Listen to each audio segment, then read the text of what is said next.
Hi guys, back for another Nerd Rants video. A while back I did a review, well, more like a rant about how much I loved Avatar: The Last Airbender, and I mentioned that I might do a review about Korra, which, yeah, it's been a little while since I said I was going to do that. So we're finally back to do that, and if you watch that video, you also know I said it would be a rant review. So that means you already know how I feel about this series. Obviously, it it didn't compare to Avatar: The Last Airbender. I never expected it to, so I totally went in not expecting it to be as good. I mean, same creator, so I expected it to be, you know, a pretty good show. And I will say I found the first season pretty interesting with the villain, just with the blood bending and him using that to block people's bending. It was a very interesting concept, but so yeah, the first season for me was definitely my, I would say favorite, but then it's like, I still didn't really enjoy it. It was a very interesting concept for a villain, and it was seeing this modern version of the Avatar world was very cool. But I still wasn't the biggest fan of like the characters. Like Korra is bland and kind of stupid. I'm sorry. She's just an arrogant idiot. And yes, I will admit that gets better and she has some development throughout the series, but she's still kind of an annoying character to me. And then Mako and Asami, I don't give a crap. They're not super intriguing characters to me. They were okay characters, put it that way. They were okay characters, so I didn't really care that much about them. Of the main people, I probably liked Bolin the best. He still wasn't great, and I know it was basically them trying to have a character that played Sokka's role in the original, and they are reprising basically that role for a character with Bolin. But yeah, trying to create a character to live up to what Sokka did for the Last Airbender show, it doesn't work. I almost would have preferred if they had created completely new concepts for these characters. I mean, I know you have to have the comedic relief, and I understand that, but Bolin, as you know, as fun of a character as he maybe was, it was just them trying to create another Sokka character, which you can't remake Sokka. I'm sorry. I was fine with him as the comedic relief. Like I said, I enjoyed his character the most, but yeah, as just character-wise, the show really fell flat for me. And the second season, like, I appreciate getting more from the spirit world, but it, I don't know, it was so different from how the spirits in the spirit world was portrayed in the Last Airbender series that it felt like a completely different world. And it was a little bit off-putting. And just the idea of spirits can just turn bad like that. Yeah, I don't know how I feel about that. It's a little bit strange, and they didn't really explain why the spirits just changed like that. So maybe if they had led into that, or they had explored more why that was a thing, beyond just what the big main evil spirit guy Vatu, I think that's what his name is, you know, the black and red weird, it kind of looks like a kite. Anyway, they basically just explain it as he can take control of spirits and blah, blah, blah. It's like that's a little bit, I don't know. It didn't quite make enough sense for me to enjoy it as much. And of course, the end battle where they're both just giant spirit things that shoot energy beams out of their chests. That made no sense to me. Like, what the heck? What was that finale? I didn't like the villain anyway. He was kind of a boring villain. But just, what was that final fight? I don't understand anything that was happening in that final fight. It was such a weird thing. It was such a weird fight. And I did really love the episode where we learned about Wan and just like the origin of the Avatar. That was really interesting to me because I am kind of a lore nut.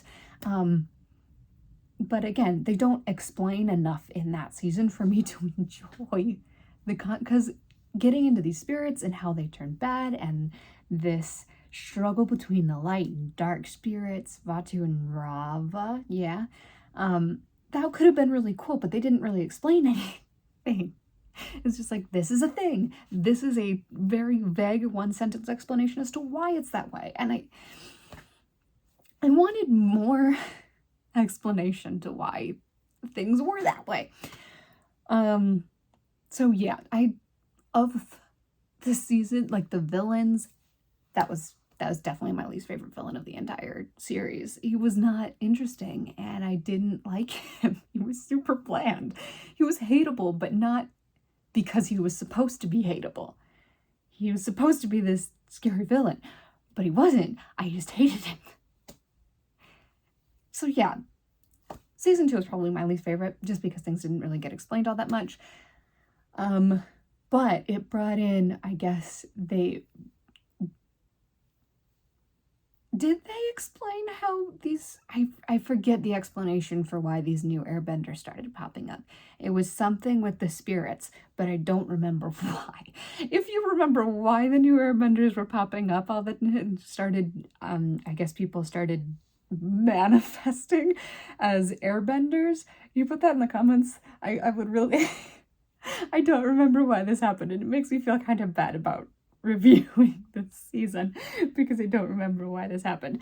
So that aside, I kind of like these the fact that we were getting more airbenders, and because what I appreciated in the first season too also was learning how they trained airbenders, because that's the one element we didn't get any of that in the original series, which point I didn't note in the first season when she just gets all her bending back just like that. It's convenient. We'll just say that. It was very convenient. Anyway, back to season 3. Zahir was interesting. I don't really know. I didn't necessarily like him all that much. He was, I don't know. He was an interesting villain. Definitely not my favorite character, and like, oh my gosh, he's so cool. But he was an interesting villain. I think I honestly preferred some of his companions that he got. Not we'll just call her Combustion Lady, because whatever. I didn't care about her. But the Lava Bender and the Armless Waterbender. Oh my gosh, I kind of love the concept of the Armless Waterbender. She was a very cool character. And lava bending, also very cool that they brought that in as a I guess, branch of earth bending. That was very interesting to me. So those two, I guess, members of their little group were actually very interesting to me. Zahir was, I don't know how to put into words how I feel about Zahir, because I don't really know how I feel about him. And Combustion Lady, I don't give a crap about. She was basically there as Zahir's love interest, and that was pretty much it. And so she was a very disappointing, unnecessary character. I didn't really like her at all. Anyway, I will say I really like the scene where Zahir, I'm trying to talk too fast, guys. Anyway, I really did like the scene where Zahir murders the Earth Queen, because the show just on a dime spins and goes super dark for a moment. They're just like, oh crap. Basically what all airbenders could do if they weren't pacifists. Just saying. I saw a meme where it was just like explaining all these things, like horrible things that the different benders could do. And then it's airbenders if they weren't pacifists. And it's just in terms of air, you have no air.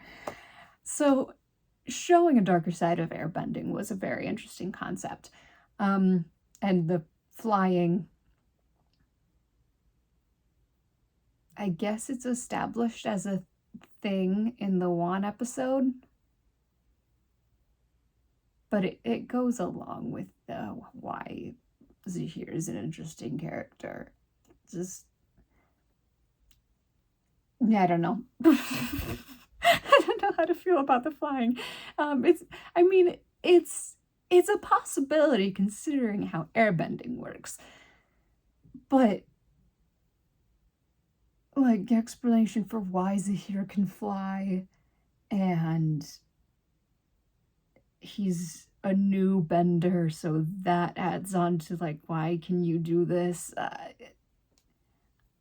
It could be a cool thing that happens, but I don't really like Zahir having it, just because he gets his bending and then almost immediately after that he can fly, and the entire time before that, which is honestly only like half the season, which seasons don't cover that long of a time span anyway, he's talking that those episodes beforehand, he's talking about how difficult this skill is, and then he can just do it. Yeah, I don't know. I'm not the biggest fan of Zahir being the one that can fly. Flying in general for airbenders could totally be a thing. It's totally believable. But not when it's Zahir. Yeah. And then I was a little mad that their little group thought they could kill Korra in the Avatar state. That is literally her most powerful state of being. And you think you can kill her while she's in that state of being? I mean, they almost succeed. So it's just like, I guess it's not completely their beliefs in the fact they can defeat her aren't completely ungrounded. But, and I think it was partially because they put poison in her system as well. And because she was already dying, she went into the Avatar state. So, like, the way they did it, I guess, was kind of smart, but she's in the freaking Avatar state. As soon as she gets in there, she super easily escapes and, like, defeats the other 3 people, and then it's only her and Zahir who are fighting. And the only reason he comes close to winning is because she has poison in her system. So basically, they almost immediately, after she gets into the Avatar state, they almost immediately lose. Except plot armor, Zahir doesn't get totally mutilated and like totally destroyed in the first 5 seconds of her being in the Avatar state, and he is able to go after her.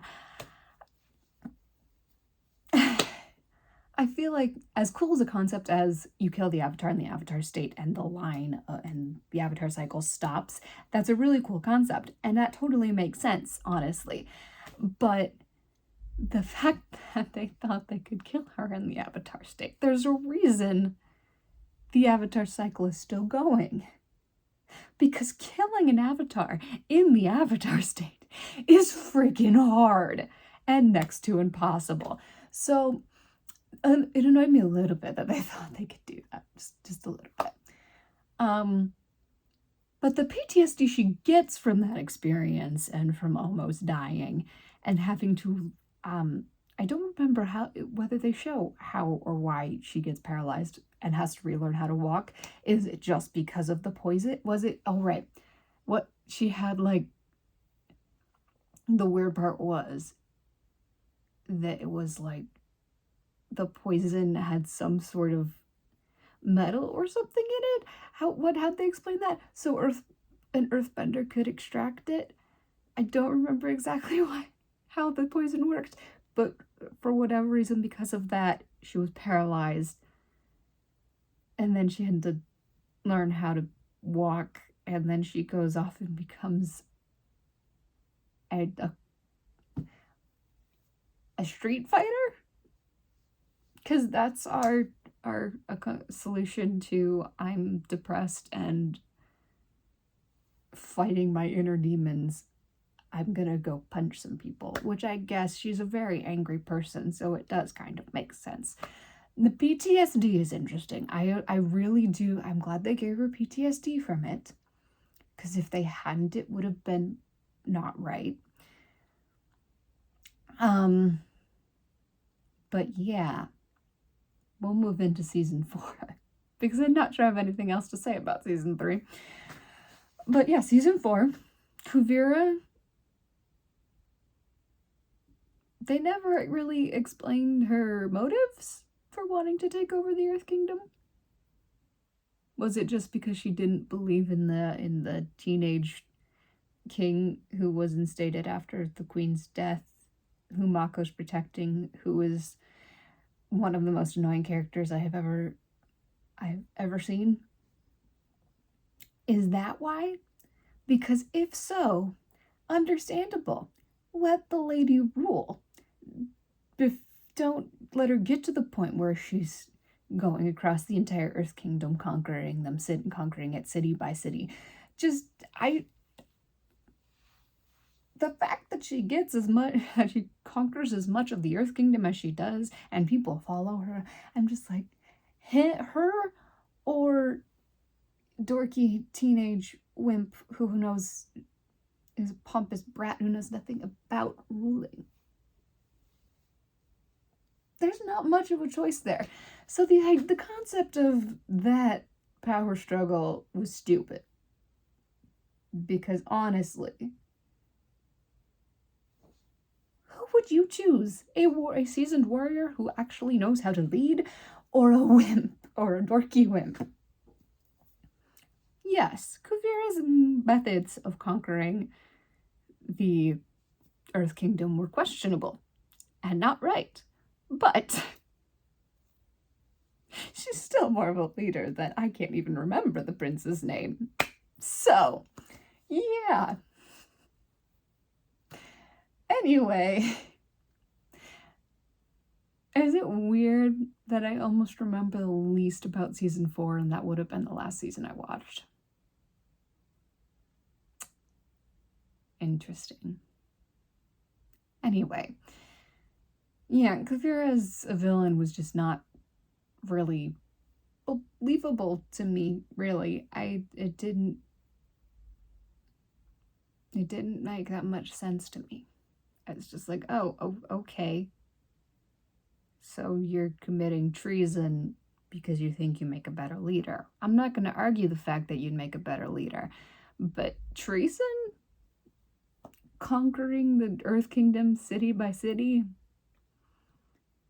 That's might be a little bit of an overreaction. Yeah. And then,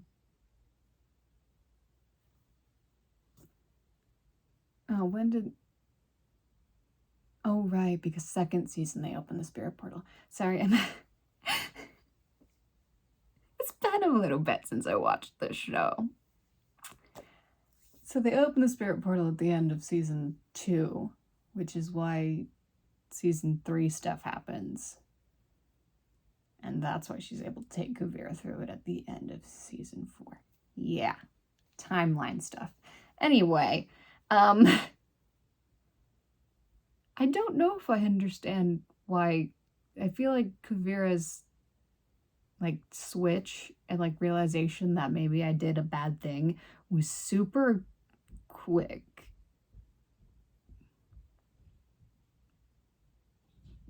Maybe that's just me, but it was like, you changed your mind really fast after everything you did.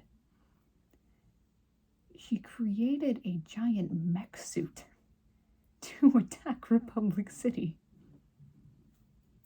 And, yeah.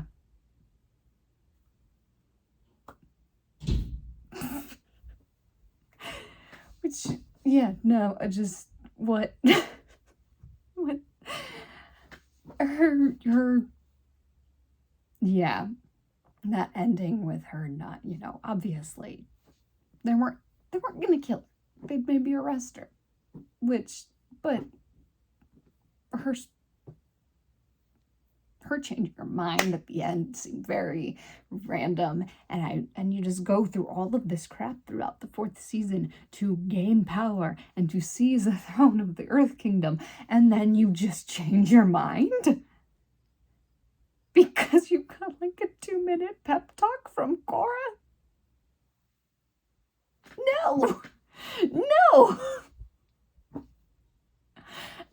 No, I'm sorry.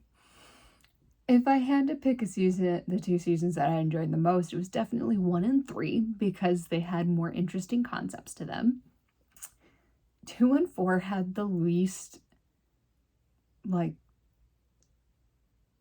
season 2, worst. He was such a boring villain. I didn't like him at all. Kuvira, I didn't really understand Kuvira, her motives, and then later her switch. Anyway,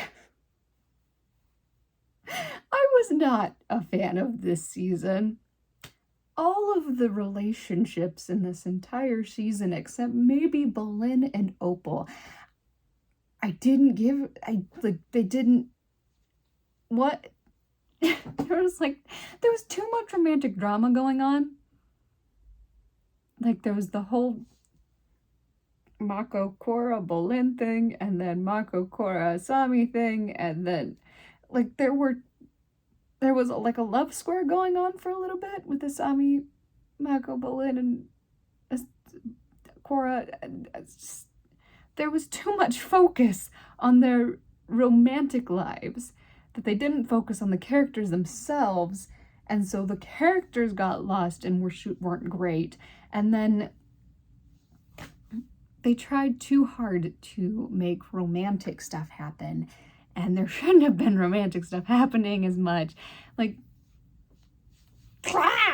there were relationships in Avatar: The Last Airbender. There were, and there was some romantic drama between Mai and Zuko. And maybe a little bit from Katara and Aang. But that was never the focus of anything. And it wasn't really all that apparent except at certain moments when it was supposed to be apparent, or like, they handled the romance to plot balance really well in The Last Airbender, and then they just, I don't know what happened with Legend of Korra, but there was way too much focus on the romantic aspect of this show. Like, I don't care about the love triangle between Asami, Korra, and Mako. I care about why the heck these spirits were just the flip of a switch turned bad, and why Fatu has that power, and why this is a thing, and why the heck Korra's uncle, if I'm remembering right, wants to fuse with a giant evil kite. I don't care about who has a crush on who. I want to know why. Why can Zahir fly only like a couple weeks after he gets his bending? Why did they think they could kill Korra in the Avatar state? Why did Kuvira want to take over the Earth Kingdom? And why the heck did she change her mind so easily? These things, I care way more about this and the plot and the story making sense and characters being actually good than I care about their freaking love lives.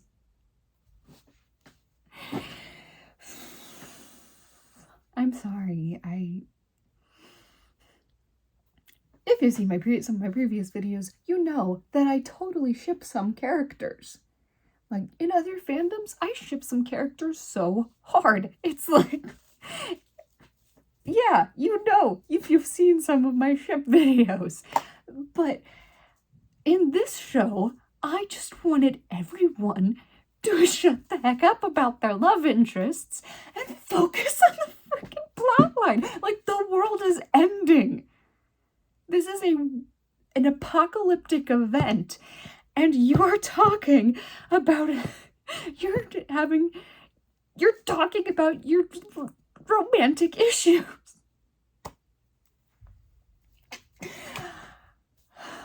Basically, everyone in that show needed to forget about love, romance for a bit, and focus on the villains that were threatening the entire world.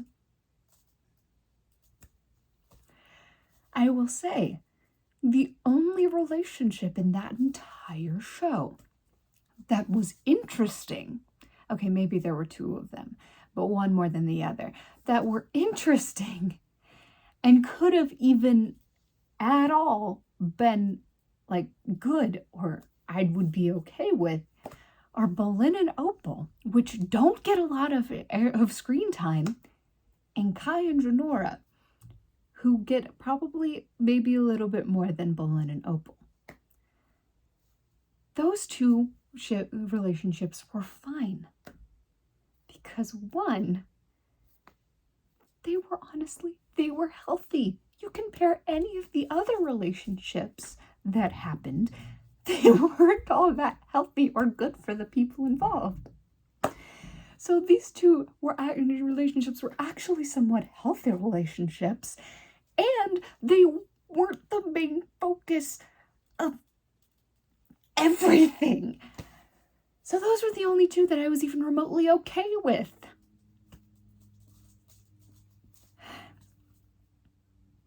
Anyway, Legend of Korra had some interesting concepts introduced. I appreciated some of the things that we got. I was very intrigued by some of the things that we got. Some of the things they brought up made sense. But the rest of it, I did not enjoy at all. I'm sorry for all you Korra lovers out there.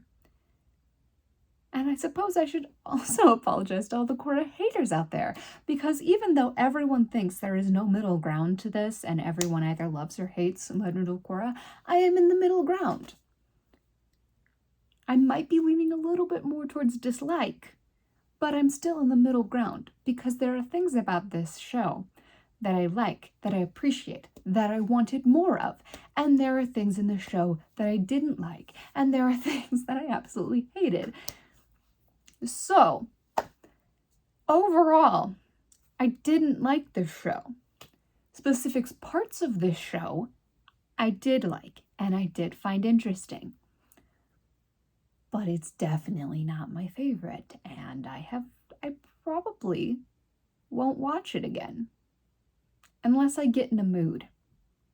For whatever reason. But anyway, that's my rant about The Legend of Korra. Feel free to put your opinions in the comments. I mean, don't be screaming at each other, please. That would not be appreciated. But if you feel the need to share your thoughts, put them in the comment. Did you find anything interesting out of the show? Did you just hate everything? Anyway, yeah. I I don't know, put suggestions for what I should talk about in the next Nerd Rants video, or if you have suggestions for songs I should sing or things that I absolutely need to watch or read, feel free to put those in there. And yeah, I don't know, guys.